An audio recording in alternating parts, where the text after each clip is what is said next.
اللہ کے رسول صلی اللہ علیہ وسلم غزوہ خیبر سے جب واپس آ رہے تھے، جب صحابہ کرام بلندی پہ چڑھنے لگے، فرفعوا اصواتہم، تو صحابہ کرام نے اپنی آوازوں کو بلند کرنے لگے، بالتکبیر، اللہ اکبر کے ساتھ۔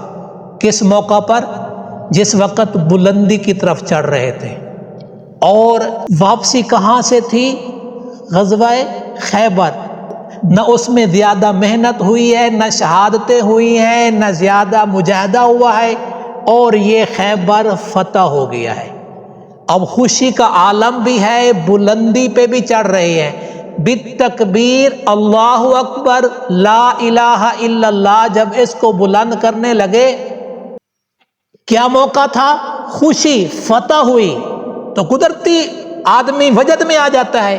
اور دوسرا، بلندی پہ چڑھ رہے ہیں، اور بلندی پہ اللہ کے نبی صلی اللہ علیہ وسلم کی تعلیم بھی ہے کہ بلندی پہ چڑھتے ہوئے اللہ اکبر اور اترتے ہوئے سبحان اللہ۔ ان باتوں کے باوجود فقال رسول اللہ، آقا صلی اللہ علیہ وسلم نے فرمایا، اربعوا علی انفسکم، اپنے نفسوں کو ہلاکت میں نہ ڈالو۔ شاید کہ اتر جائے کسی کے دل میں قرآن کی بات، نبی صلی اللہ علیہ وسلم کی بات۔ صحیح بخاری میں 5 دفعہ پہلی جلد میں، صحیح مسلم میں، اور ابو داود میں، ابن ماجہ میں، اور کئی کتب تفاسیر میں بھی یہ روایت موجود ہے۔ تو فرمایا اربعوا علی انفسکم، اپنے نفسوں کو ہلاکت میں نہ ڈالو۔ کیا مطلب؟ انکم لا تدعون اصم ولا غائبا، جس کو تم پکار رہے ہو اس کو نہ وہ بہرا ہے نہ وہ غائب ہے۔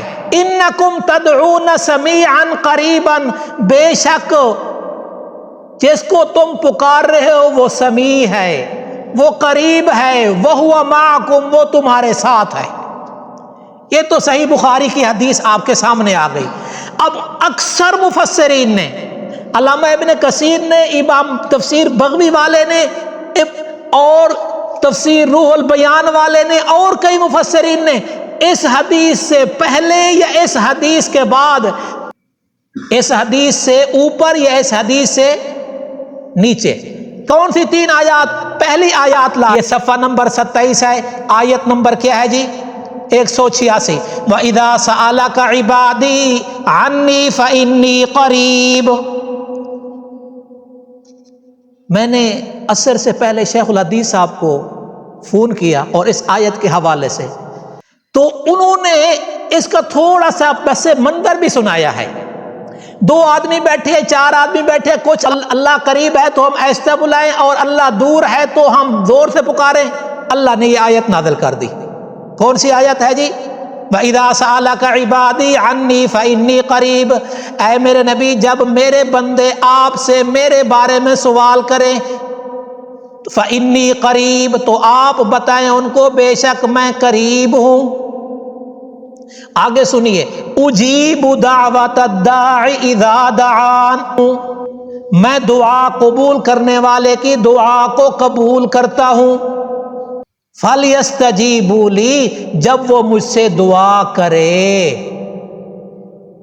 اب اس حدیث کے ساتھ اس آیت کو کچھ مفسرین نے نقل کیا ہے، نحن اقرب الیہ من حبل الورید، اللہ تعالیٰ تمہاری شارک سے بھی زیادہ قریب ہے۔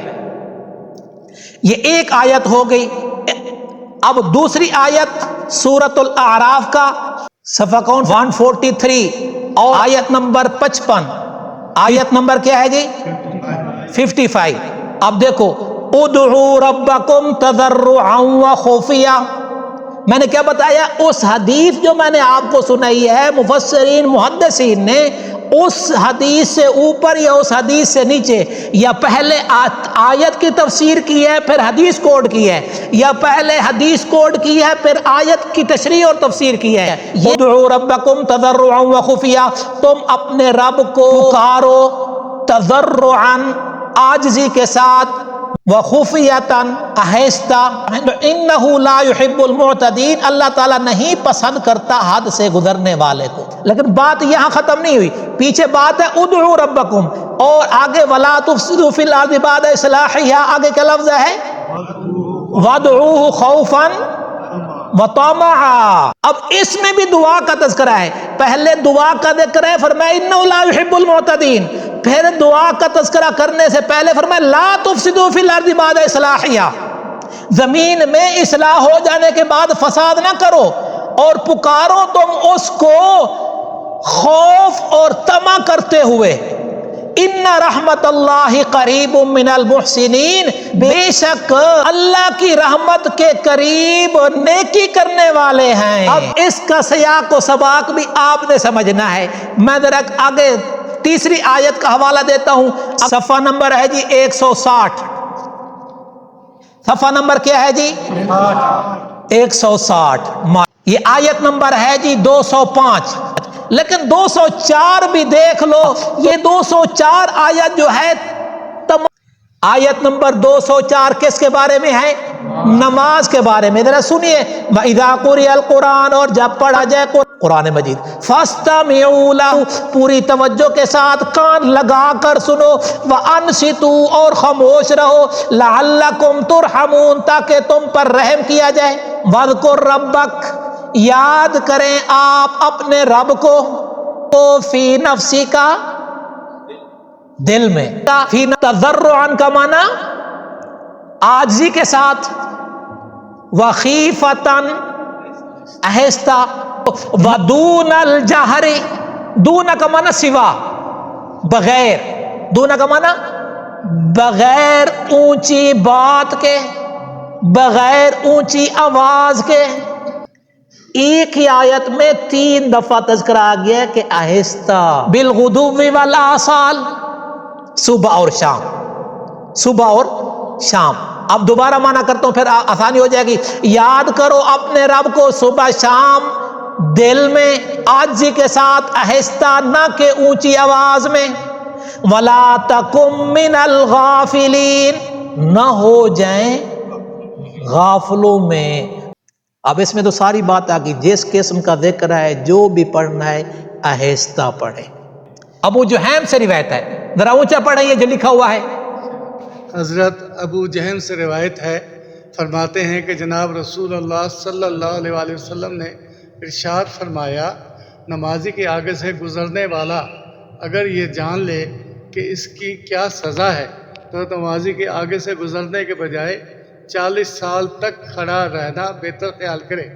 ابو نظر کہتے ہیں کہ 40 دن، 40 مہینے یا 40 سال کہا گیا ہے۔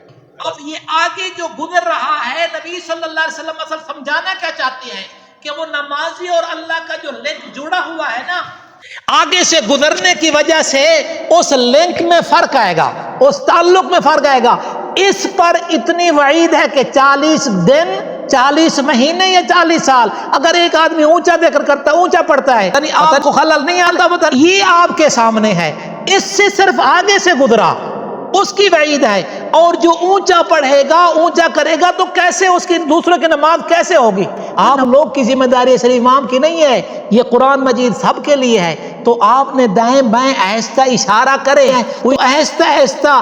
الحمدللہ میں اپنے اللہ کا شکر ادا کرتا ہوں، اور آپ کو بھی سلوٹ مارتا ہوں، آپ جتنے بیٹھے ہیں، تقریباً کبھی کبھی کے علاوہ آپ بھی ماشاءاللہ مسجد میں سکون سے آتے ہیں اور سکون سے ہر چیز آہستہ پڑھتے ہیں۔ اللہ تعالیٰ آپ سب کو دونوں جہانوں کی عزت نصیب فرمائے۔ اللہ تعالیٰ آپ کو اور آپ کے بیماروں کو صحت